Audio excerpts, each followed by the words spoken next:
श्री गणेशाय नमः. अवधूत चिंतन.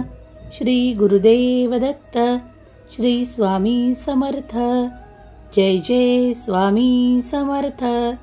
देव म्हणतात, बाळा, तुझ्याकडून जेव्हा खूप काही तुला असे वाटते की हेरवण्यात आले आहे, तेव्हा तुझ्यासाठी दुसरे एक मोठे द्वार उघडण्यात येते, ज्यामधून तुझ्यासाठी ते खूप काही आशीर्वाद पाठवण्यासाठी तुझ्याकडून ती छोटी गोष्ट काढण्यात आलेली असते.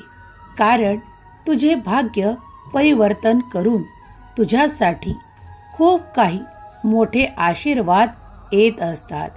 तेव्हा निश्चिंत व्हा. काळजी करणे या क्षणापासून थांबवा. देव म्हणतात, तू काळजीत वेळ घालवू नको, कारण मी तुझ्यापर्यंत आलो आहे.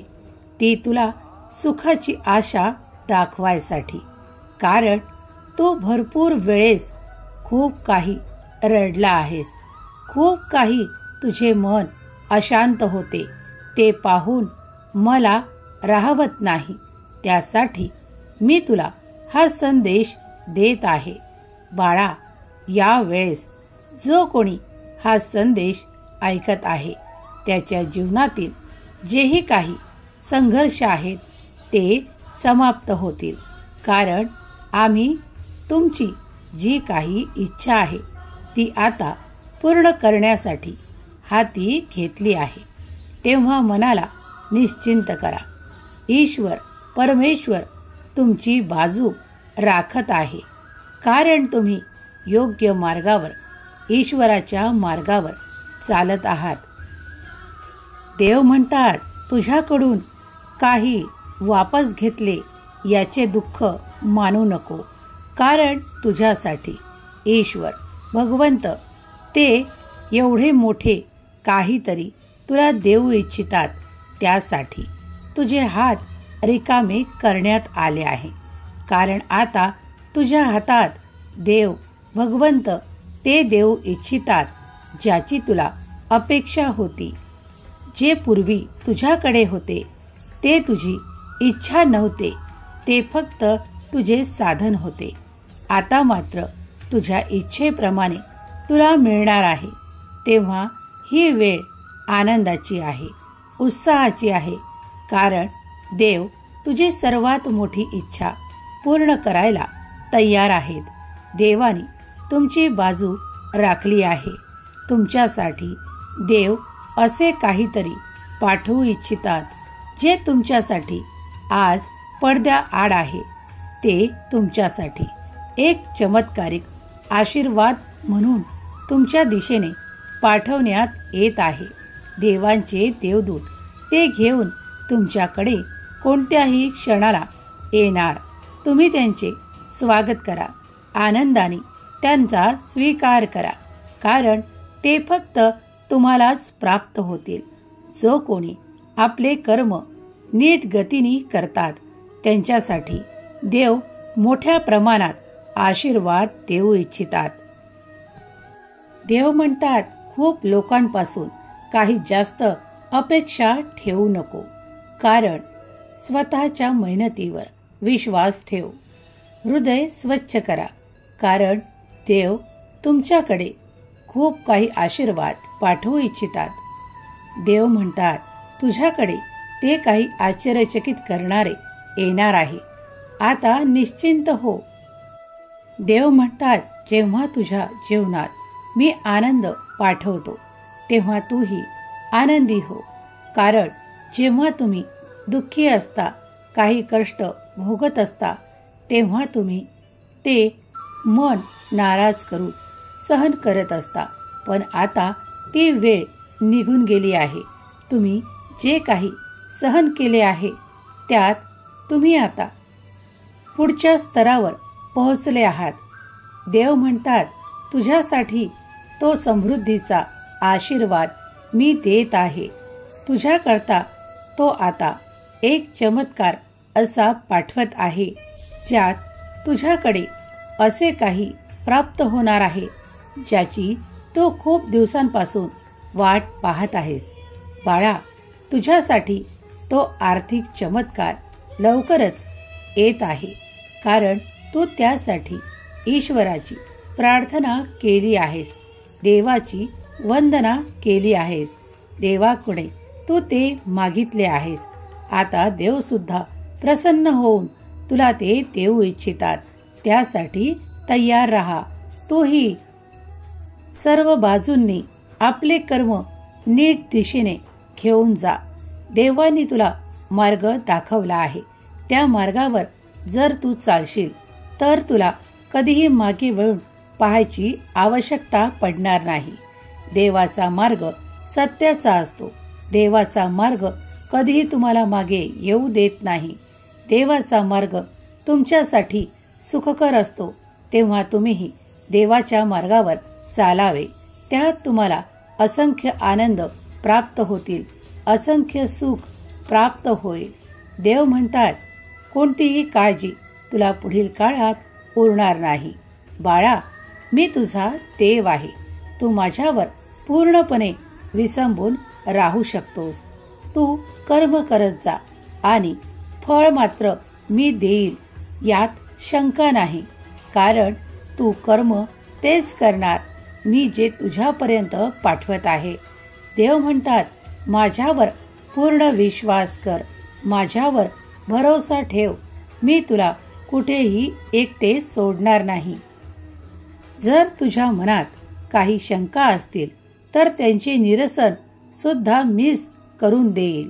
देव म्हणतात, जो कोणी यावेळेस हा संदेश ऐकत आहे तो खूप भाग्यशाली ठरणार आहे.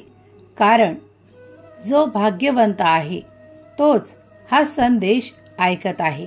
त्याचा भाग्योदयाचा वेळ आला आहे. कारण त्याचे कर्म मी बघितले आहेत. तो योग्य दिशेने चालत आहे. आता त्याच्या कार्यांना अशी गती प्राप्त होणार आहे जी त्याने कधीही पाहिली नाही. देव म्हणतात, मागे वळून फिरून फिरून पाहू नकोस. कारण तुला त्या भोगलेले ते संकट तुला आठवतील. त्यासाठी मागे वळून पाहू नकोस. पुढे चालत राहा. कारण माझा आशीर्वाद प्रत्येक पावलाबरोबर तुझ्या सोबत आहे. मी तुझा देव आहे. तुला कधीही एकटे सोडणार नाही. तू माझ्यावर पूर्ण विश्वास ठेवू शकतोस. मी तुला कधीही एकटे सोडणार नाही.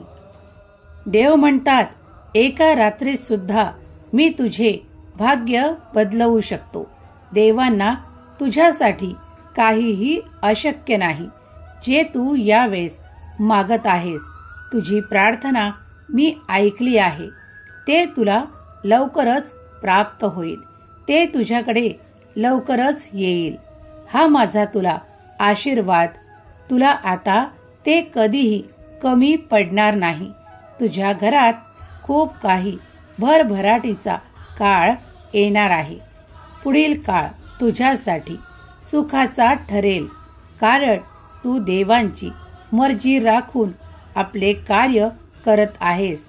तू कुणालाही मन दुखेल असे वाक्य वापरत नाहीस.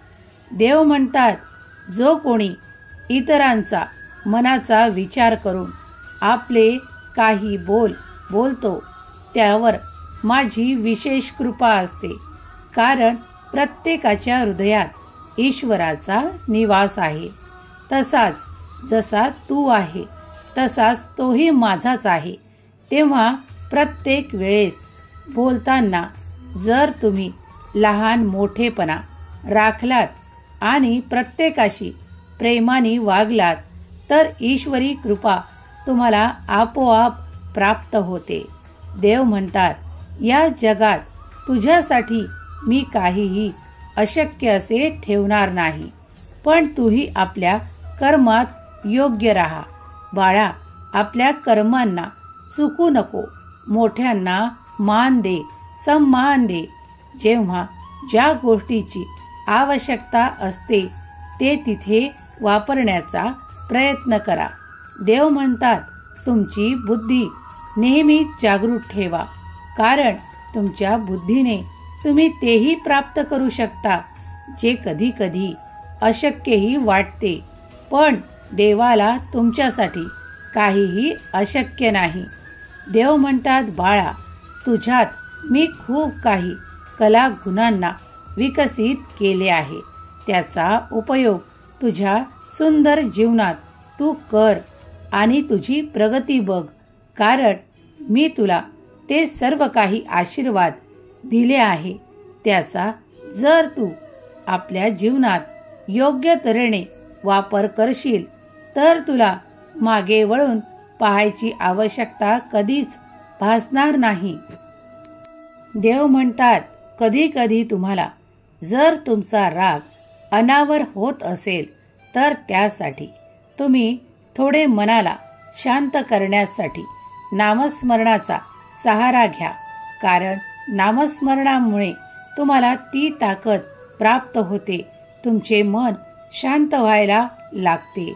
कारण जेव्हा तुमच्या हृदयात काही वेदना होतात त्या कधी कधी रागाच्या रूपाने तुम्ही कुणावर तरी काढू इच्छिता.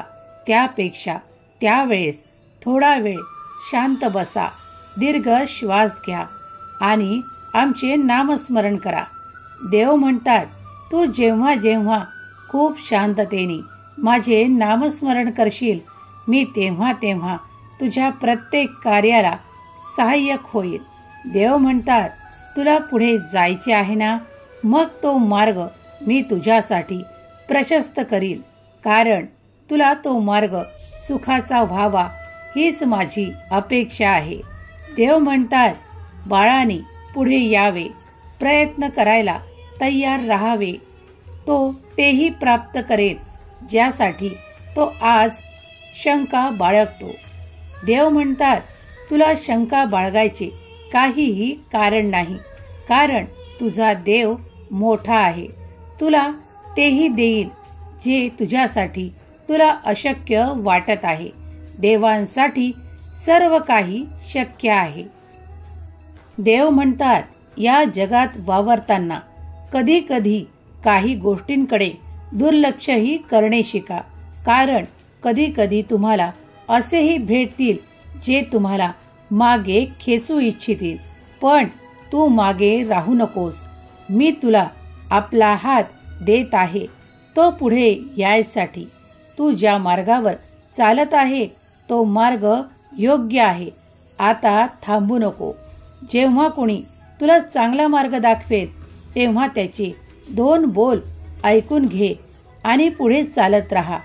जर कोणी तुला वाईट बोलत असेल तर त्याकडे दुर्लक्ष कर आणि पुढे चालत राहा. देव म्हणतात, या जगात अनेक प्रवृत्तीचे लोक राहतात. तेव्हा तुझ्या वाट्याला मी चांगलेच पाठवील. पण कधी कधी कोणी येईलही जे तुझ्या विरोधाभास दाखवतील.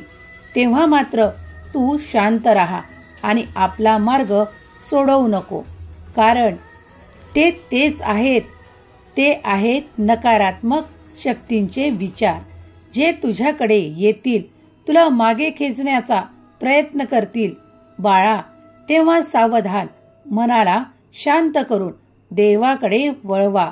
आपले कार्य योग्य रीतीने चालवत राहा. कारण ते अडथळा आणण्याचा प्रयत्न करतील, पण तुला त्याच वेळेस थांबायचे नाही.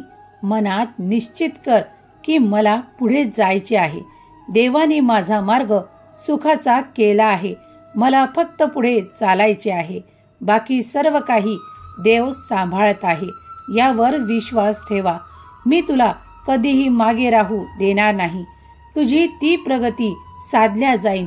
तुझ्यासाठी ते मार्ग उघडले जातील ज्यात तुला खूप भरभराटीचा आशीर्वाद देखील प्राप्त होईल.